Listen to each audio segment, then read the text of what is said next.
So often we get stuck in this rut of I have to do everything perfect or nothing that I did that was good matters at all. And this is really what I want to dive into today. Is it really, if we are not perfect, our health is going to be really jeopardized, or is it that we have some leeway and we can kind of make some good judgment calls over here and not some great ones over there, and we still can move forward in our health journey? Welcome to Health and Hormones. I am your host, Rita Johnson. Here we talk about all things related to health, hormones, natural living, and those amazing bodies that God has given you and how to take care of them better. I'm so glad you're here. So if you've ever wondered if I have to make absolute perfect choices in order to really support my health, especially when we're looking at things like food and lifestyle changes, whether it's cleaning up our healthcare, our products, our makeup, and the things we're using in the shower, and the whole host of other things that go into and on our bodies, really, I find that there's a lot of misconceptions in the way that we think about this. And that's what I want to dive into today. So I am not somebody that does everything absolutely perfect. If you know me in real life, you know this firsthand. My husband and I try really hard to do the best we can with the budget that we have to feed our people nourishing, beautiful foods, to use clean products on our skin and in our homes. But there are things and times that we aren't as good about those choices as we are other times.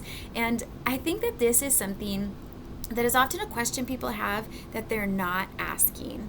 And what I mean by that is sometimes we realize we're aware of the impact these things are having on our bodies, but we get into seasons where it's just no longer possible. Whether you're going through something really difficult like being laid off and a drastic decrease in your monthly income, so you have to really reevaluate. We have to eat the cheapest way possible. We can no longer buy that beautiful, well-sourced meat and fish and those things that we're really packing protein into our bodies.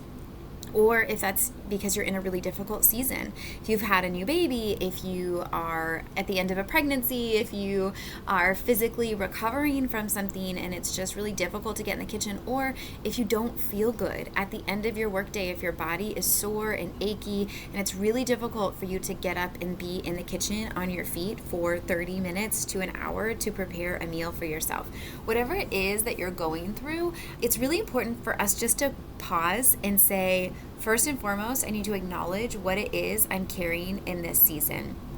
I talk a lot about the impact of the way that we talk to ourselves, our mindset around what it is we're trying to achieve, but it's because it's so important, you guys. If we are constantly berating and belittling ourselves, oh gosh, if you were so-and-so, you would just get up and do it anyway. When we talk to ourselves like this, it's not going to help us to really want to take care and nurture our bodies. And we have to have that desire to take care and nurture our bodies very first thing. If I'm not prioritizing that it's important for me to take care of myself so I can take care of my people, so that I can work, so that I can have this mission that the Lord has called me to and really live that in fulfillment, if I'm not first and foremost taking care of the mental space that I have to live in all the time, it's not going to matter how I'm taking that next step, because I'm not going to do it as gentle and as lovingly.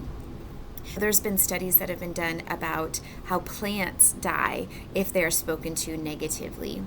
And I just really want you to pause and think about that. If this is something that kind of hits home, or if you're like, okay, fast forward, Rita, I don't want to hear any more talk about this. Is that why? Is it possibly because this hits too close to home, or it's too hard to get over that next hump? And if that's the case, we're going to come back and talk about this more. But I just want to start by opening your eyes to that. So in the nitty-gritty, day to day, does it really matter? Do I have to eat everything perfect, well-sourced, all of my meat, grass-fed and pasture-raised, all of my fruits and vegetables, organic?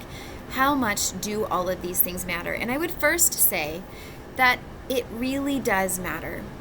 And we know that. We know that if we've started taking these steps and we started feeling better, the trouble is that sometimes we forget how poorly we felt when we started.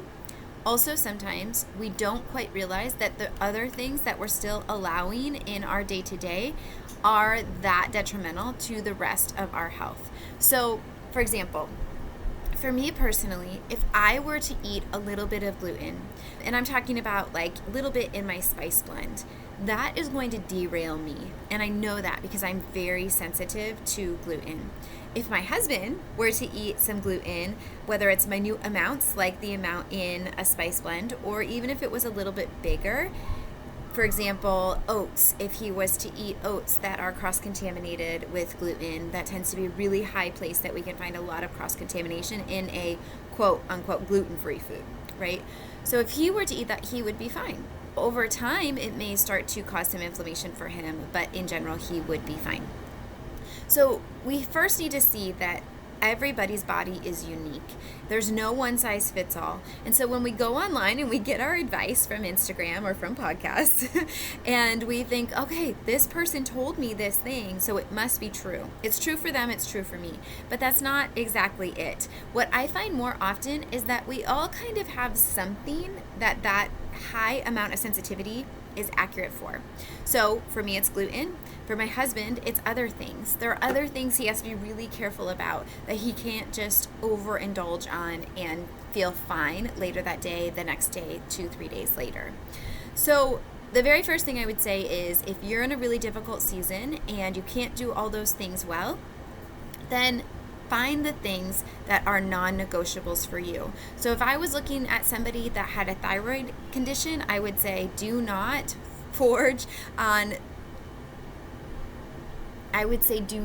start reincorporating gluten. We know that gluten has been researched with thyroid issues, and people that have thyroid issues are much more sensitive to gluten. So that's not a place that they would want to experiment and see, can I eat this? Is this okay for me? I would say just continue to go without the bun. Wrap it up in lettuce. Whatever it is, just cut out the gluten until you are back into a season where you can do all the things again. For a lot of us, there tends to be this 80-20 rule, where if 80% of the time we're eating really good, beautiful, nourishing foods, 20% of the time we can kind of fudge that. Now, this depends on other factors, right? It depends on things like other diagnoses that you have. It depends on what are you asking of your body in this season. If you are in a really difficult season, but it's also super high stress on your body, if you're very high strung, if you're also pregnant or breastfeeding on top of that, these other things are putting very high demands on our body. And so you may find that an 80-20 rule doesn't cut it for you. You might need to do more like a 90-10 or a 95-5. The point is that we don't want to make this, and eating perfectly can never happen. And that's really important for us all to realize. I can fine-tooth comb every single thing that I'm eating, and there's still going to be ways that I'm not doing it perfectly, or that I go out to eat and I'm not eating the ideal nourishing plate in front of me, right? And I would argue that level of striving is not possible because we want this to be a lifestyle. We are not trying to just do this for a couple cycles. We're not trying to just do this through this particular season or this quarter or this year. We really want to become healthier people for the rest of our lives, whatever that means for us in our season, whatever it is that has kind of been the straw that broke the camel's back, that got you to say, you know what, enough of this, I really need to take my health seriously. We still want to be sure that we are becoming healthier people so that we can age with more grace and less disease and be more capable of doing the things that are in front of us, right?